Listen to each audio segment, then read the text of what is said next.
Harness Trash solo farm. I'm going to be doing this farm at level 60, importantly with no enchants other than Runeforge, the starter Death Knight gear, and with no glyphs whatsoever. These are the talents that I'm using in this video. However, on live, like I said, because of the bladed armor bug, they will be a little bit different, and also there are just some little things that you can change up here and there if you would like. For example, you don't really need Heart Strike or Sudden Doom. You also could probably get away without going Death Rune Mastery. I am using Rune of Spell Shattering in this video. However, there are no mobs that silence you and very little spell damage, so I would definitely recommend going with Cinder Glacier, or even Razor Ice would be better. But this just shows that you can do this even with a suboptimal Runeforge. And there are definitely lots of little ways like that you can optimize this and make it an even better farm. This is on PTR, so there is a few bugs you should know about. First off, Bladed Armor, the talent, just doesn't work on PTR right in this build. So I'm not taking that in this. However, doing this when on live, when it releases, you'll definitely want to take Bladed Armor. That will help with your damage quite a bit. And the other important bug to know about is the Death Rune bug. So what this is whenever you have Death Runes, if you have only one, then you can use an ability that usually would require 2 runes with just that one Death Rune. So in order to make this as true to the live version as possible, I'm going to not be using that bug as much as I can. I do mess up and use it a couple of times, I believe, but I try not to, and it's totally doable without using that bug. This first pull is pretty straightforward. These guys aren't too difficult to deal with. Just do your normal rotation, diseases, spam Death Strikes, Heart Strike when you can, Death Coil, all that good stuff, and you should be able to take these 2 down no problem.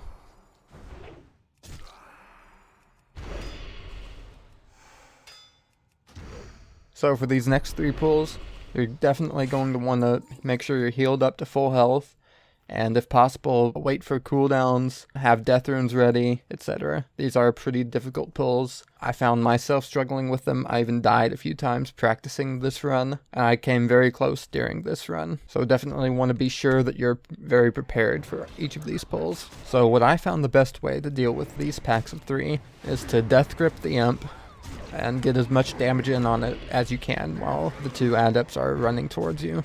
You want to burst down that imp hard, interrupt its casts, kill it as fast as you can, pestilence, spread the diseases when the adepts get here. Assuming you don't get super unlucky with your RNG missing or whatever, the imp should go down relatively easily, and now you're left with the 2 adepts. These guys are pretty tough. For whatever reason, they hit really hard, and I found myself having to actually kite one of them most of the time. I'm sure that I'm not playing optimally here, and these pulls will all be much easier if you do happen to have some glyphs or better gear or enchants or anything like that to make them go a little smoother, but this is just to show that it can still be done even without any of those things. Just a little bit more tricky. I definitely recommend having some health potions on hand for this. These pulls can get pretty hairy sometimes, and that just gives you that extra out in case anything goes wrong.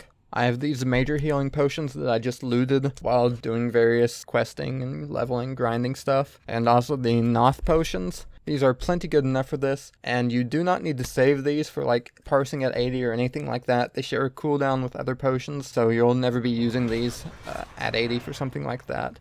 So feel free to use them as you need while you're leveling, doing whatever. And you can actually stock up on these. They are unique 20, but you can save up more of those by deleting them and restoring them. So you can have quite a few stocked up if you would like to grind that out during the Death Knight starter zone.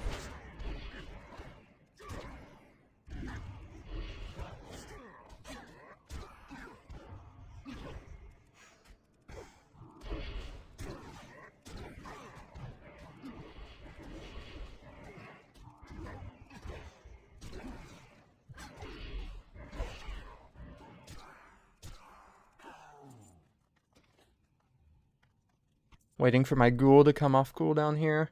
That extra DPS helps these pulls go a lot smoother. As you can tell, it gets pretty close here on some of these pulls, and I'm definitely making some mistakes in my gameplay too. But we still pull through.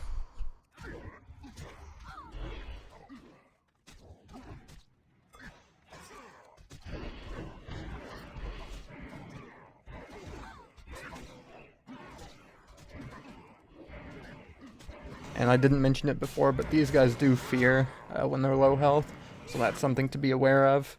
For the most part, it's fine. It helps a little bit, relieves some of that pressure on you. But if you're not careful, they can, of course, run into another pack, and that would be very bad.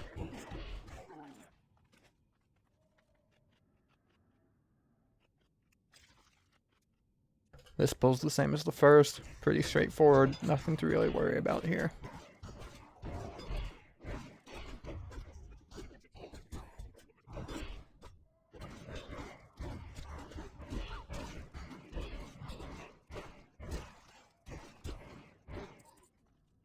Now on these stairs there are 3 rogues, stealthed, and so what you'll see me doing here is trying to find them. I do waste a bit of time doing this though. I think there's 1 that tends to stay on the stairs and 2 that tend to be at the top, but you do want to be careful. You don't want to pull 2 of those. No one wants to be double teamed by rogues. That's just never a fun time. You may notice here I'm pressing Heart Strike more than I have in the past. Since it's just 1 mob that doesn't generally do that much damage on its own, it's fine, and more importantly, you really want to kill these rogues fast. This poison stacks up to 5, and if it reaches 5, you will die. As far as I know, the only thing that can remove this poison is Restorative Potion, and that's a pretty low chance every 5 seconds, and I don't think it's worth it. I haven't tested if Dwarves Stone Form will remove it or not. These guys can also stun you, so that's something to watch out for. In general, you really just want to burst these guys down as fast as you can to keep that poison from stacking too high. And then make sure you let the poison fall and heal up afterwards before you fight the next one. With this build, I had absolutely no trouble bursting them down in time, but if you were playing a more defensive build, or if you didn't have the human PvP trinket, then you might have a little bit more trouble. So I didn't even need it. These guys didn't even stun me this run. It might be worth running a PvP trinket, or the one that you get from the Death Knight starting zone just for this. Or alternatively, once you get to level 62, you'll have IBF to counter the stun. Here's me wasting a bunch of time looking for rogues on the stairs. I believe there's usually one on the right here and one on the left at the very top of the stairs.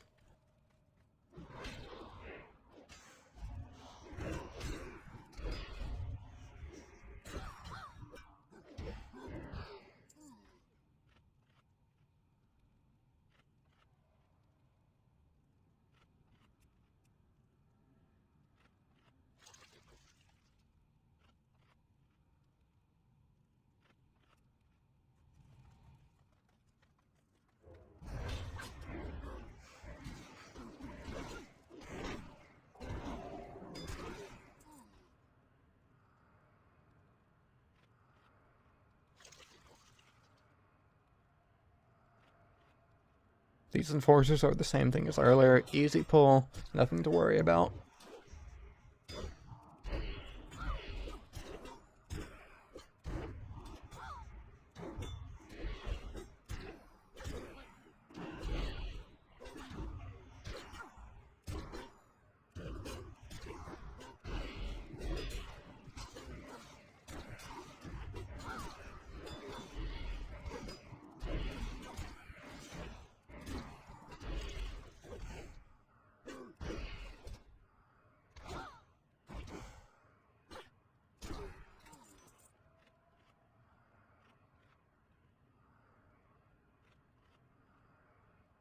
This Warlock is no Gul'dan, just interrupt its casts and kill it.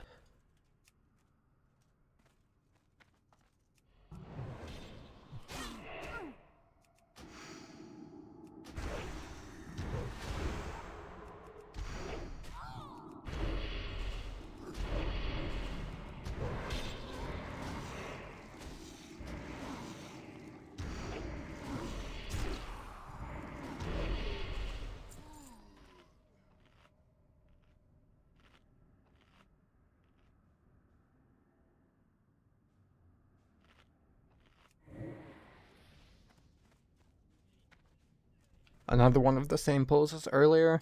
Again, not easy, but very doable. Make liberal use of your cooldowns. Vampiric Blood is only a 1-minute cooldown. Rune Tap's 30-second cooldown. In dire situations, you can kite for Rune Tap to come back up, as you see me do sometimes in this video. And if things go south for one reason or another, that's where your potions come in. You also see me kiting a few times just to wait for rune cooldowns to come up so I can run in for another death strike. 2 more of these and we're pretty much done.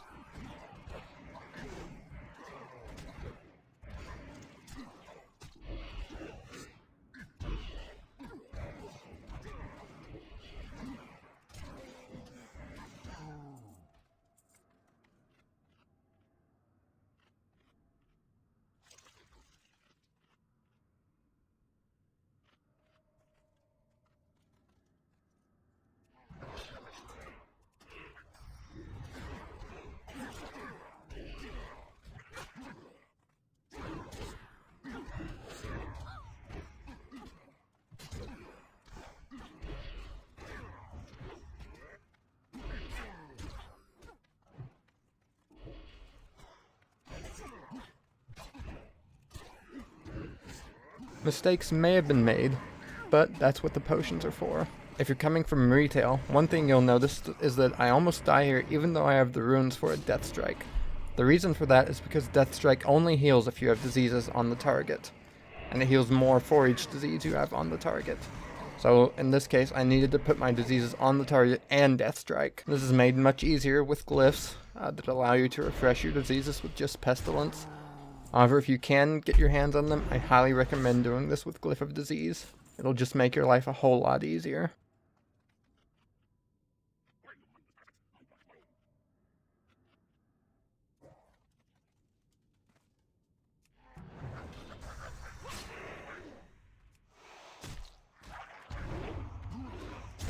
Some nice crits there help this fight go a little better. We take that imp out real quick.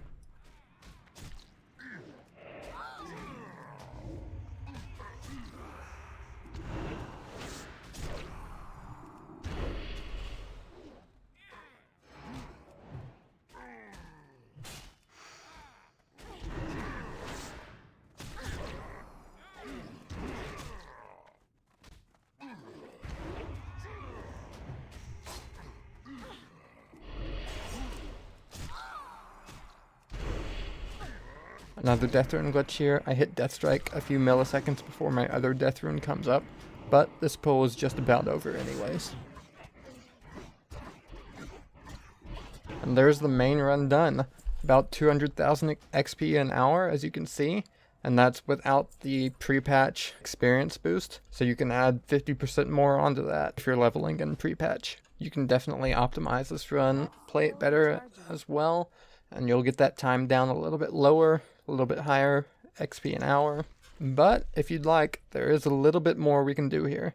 There's one more hallway that we can clear out without too much trouble before it gets to the real tough parts that aren't really worth at this level. So for this last hallway, all the pulls are the same. You've got 1 Enforcer, 1 Legionnaire. The Enforcers are the same as before, and they're the mob you want to focus each pull.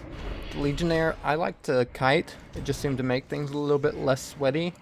But if you like a little bit of sweat, you can probably get away face taking them both. Just make sure you kill the Enforcer first. The Legionnaire will enrage when at low health, which is why you kill the Enforcer first. And at that point, you'll probably want to kite him. But if you're feeling a little bit wacky, you can try face tanking him and see how it goes.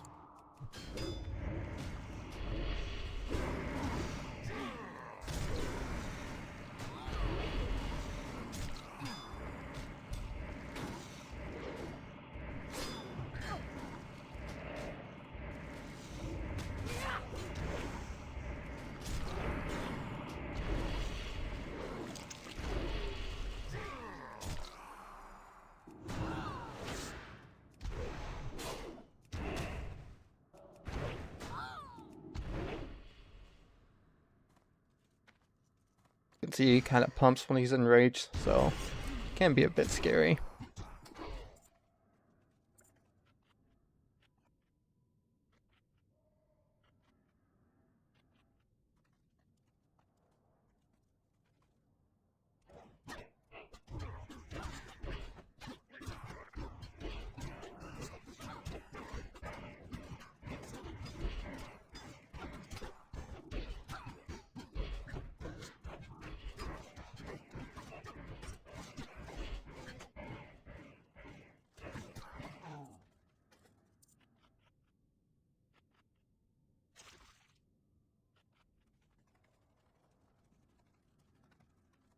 And this is where you're definitely going to want to stop for now.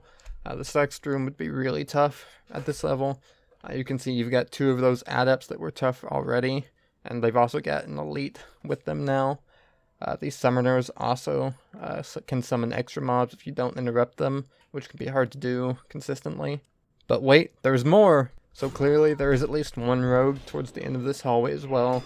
So that's something to be aware of, and honestly that could be a reason not to do this haul too. He didn't on this pull, but if you happen to pull him with that last pack, that's probably going to be a wipe.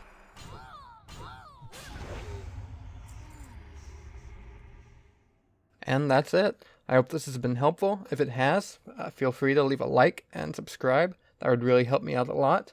And I hope you all enjoy the best class and the best expansion. Peace out.